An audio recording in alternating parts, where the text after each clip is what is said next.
और स्मृति ईरानी केंद्रीय मंत्री कांग्रेस पर पलटवार करते हुए सुनिए क्या कह रही हैं। जीएसटी की दृष्टि से देश एक आर्थिक क्रांति की कगार पर है। इतना तो क्या बैर है देश में कांग्रेस पार्टी को आर्थिक क्रांति से कि वो जीएसटी का भी समर्थन नहीं कर रहे।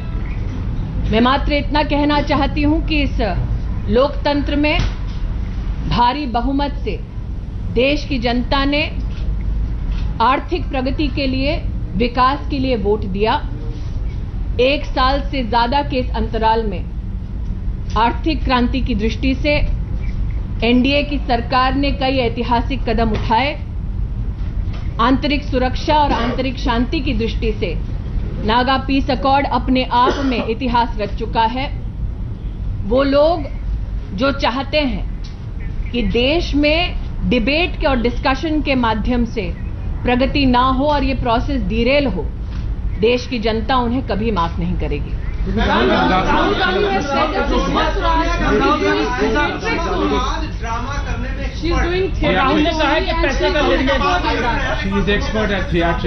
मैं इतना ही कहना चाहूंगी कि देश की संसद में जब कोई भी सांसद वक्तव्य देता है तो वो देश की जनता का भरोसा प्राप्त करके, समर्थन प्राप्त करके उस सदन तक पहुंचता है।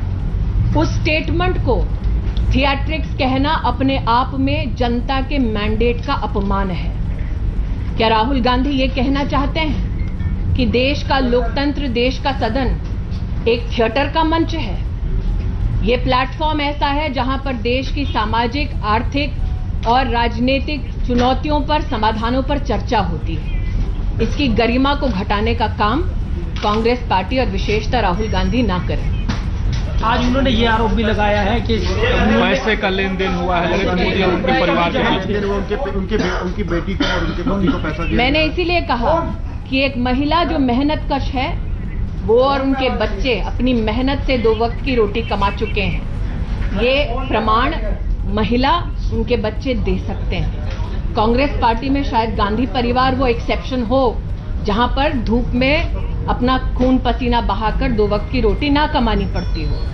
लेकिन इस प्रकार का आरोप जो कर रहे हैं उसका मैं पूर्ण रूप से खंडन करती हूं। लोकसभा में सुषमा स्वराज जी ने जो अपना स्टेटमेंट दिया है वो अपने आप में इस बात का प्रमाण है कि उन्होंने चुनौती दी है कि अगर एक भी कागज संभव हो तो लाकर दिखाएं। शायद लोकसभा से और डिस्कशन से कांग्रेस पार्टी इसीलिए दूर भाग रही है क्योंकि उनके आरोपों का उनके पास कोई प्रमाण नहीं।